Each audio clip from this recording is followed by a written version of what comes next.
Okay, this is part 2 of Working with Radicals, section 5.1. In our first example, we're going to convert from mixed radicals to entire radicals. Before we do that, let's just review what we mean by mixed and entire. Okay, an entire radical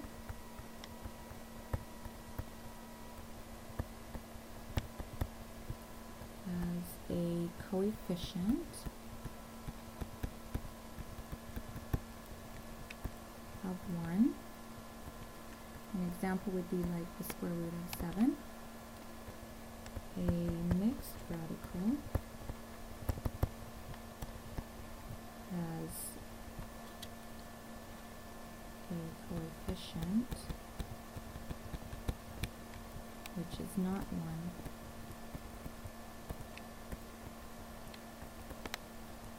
An example would be like 2 root 5. So for A, you are going to be writing 7 root 2 as an entire radical. Our index is a 2, so when we go to put the 7 inside the radical sign, we need to square it. And then we can multiply and simplify to get the square root of 98. On our second example, we have only variables, but once again, our index is a 2. That means we have a restriction on A that we need to include in our answer, and we know that A has to be greater than or equal to 0. So we want to take our A to the 4 and pop it inside the radical sign. When we do that, we want to square it. So we want to go A to the 4 times A to the 4 times A, which when we multiply that out, we get A to the 9. On our next example, we have an index this time, which is 3. That's an odd number, okay? So do we have any restrictions on variables that are inside radicals that have odd numbered indexes? Well, let's find out over on the right here. Let's take a look at 2 examples. Let's say we've got the cube root of 27. When we calculate that out, we get 3. And then let's take a look at the cube root of negative 27. When we work that out, we're going to get a negative 3. Okay? So notice we have an odd numbered index, we have a positive radicand, and we also have a negative radicand, and notice we have an answer for both of them. In other words, it's not undefined. So what that means is there are no restrictions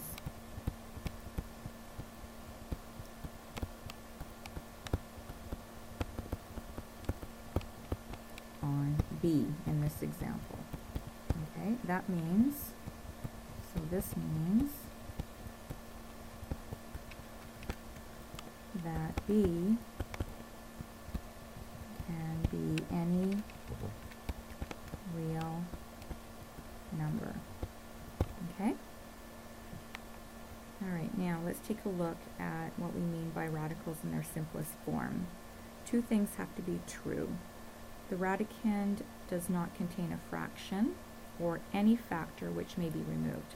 So an example of one with a fraction would be like the square root of 2 over 3.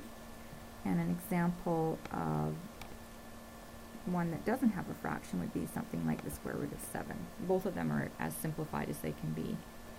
The second point is that the denominator does not contain a radical. And we'll take a look at that in more detail when we're looking at division of radicals. But for now, an example would be like root 3 over 4. Okay, our denominator doesn't have a radical. An example of a radical which is not simplified is like root 18, and that's because 18 has a square factor of 9, which we can remove. So if I want to simplify root 18, I would get 3 root 2. So let's take a look at our next example, example number 2. This time we want to go in the opposite direction. So instead of going from mixed to entire, we want to go from entire to mixed. And I'm going to show 2 methods. Okay. So on A, the first method I want to take a look at is prime factorization method.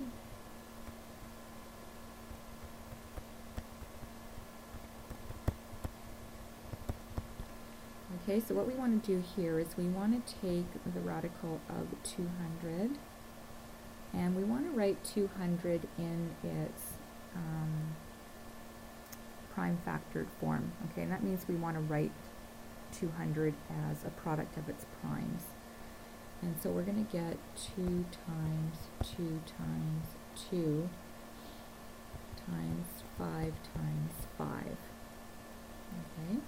Now, because our index is a 2, we want to group our factors into pairs. Okay. And we want to pull out one of the factors. Okay. And the reason for that, if we take a look at 2 times 2, 2 times 2 is 4, and the square root of 4 is 2, so we're going to pull a 2 out. If we look at the 5 times 5, 5 times 5 is 25. The square root of 25 is 5, so we're going to pull a 5 out. And we're going to write 2 times 5 square root, and what do we have left? We have a 2 left inside the radical sign. So multiply the 2 times 5, and we get 10 root 2. Okay, our second method, we're going to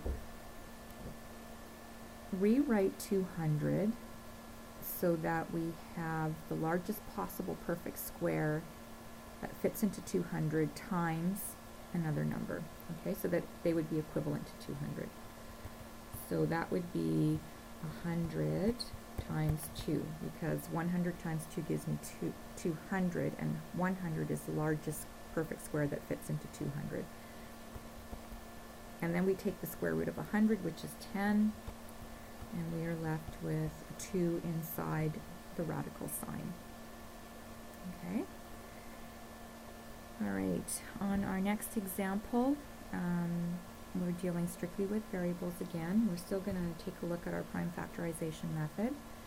And what we do with that is we rewrite c to the 9 as c times c times c 9 times.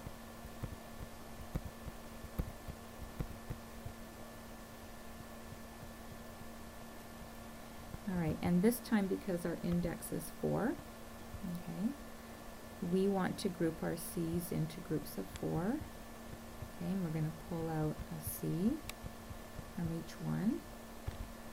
Okay, and the reason for that, c times c times c times c is c to the 4, and the fourth root of c to the 4 is c. So our next step is going to look like c times c times the fourth root of our remaining factor, which is c. We're going to square our c's at the front, so c squared, and then times the fourth root of c. And that's our final answer for that. We can work it out using the same method that we did, same second method that we did on the first example A. I can rewrite c to the 9 so that it would be c to the 8 times c to the 1. Okay, so what we want to do is we want to pick an exponent, the largest one that will divide evenly into c to the 9, that's divisible by 4, and that would be c to the 8. Okay, and now we want to calculate the fourth root of c to the 8, and the fourth root of c to the 8 is c squared. And then we write fourth root of our remaining factor, which is c. Okay, now on this one too, we also have a restriction. Okay, because we have a variable with an even numbered index. Okay, our c has to be greater than and equal to 0.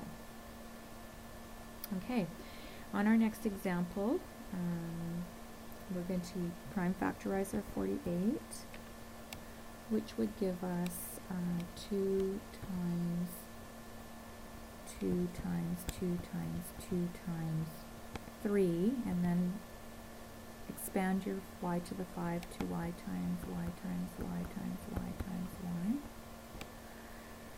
And we have an index of 2.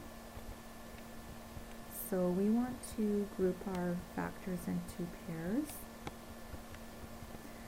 And in our next step, we're going to pull our factors out. So we've got 2 times y times y. And we are left with 3y inside the radical. And 2 times 2 is 4, y times y is y squared, and so the final answer is 4y squared times the square root of 3y. Okay, and our second method, we can rewrite 48 as 16 times 3, and we can rewrite y to the 5 as y to the 4 times y. Square root of 16 is 4. The square root of y to the 4 is y squared, and we times that by the radical 3y, and we are left with 4y squared times the square root of 3y. Okay, now once again, we have an even numbered index, so we have a restriction on our y. Y must be greater than and equal to 0. Okay, and this is the end of part 2.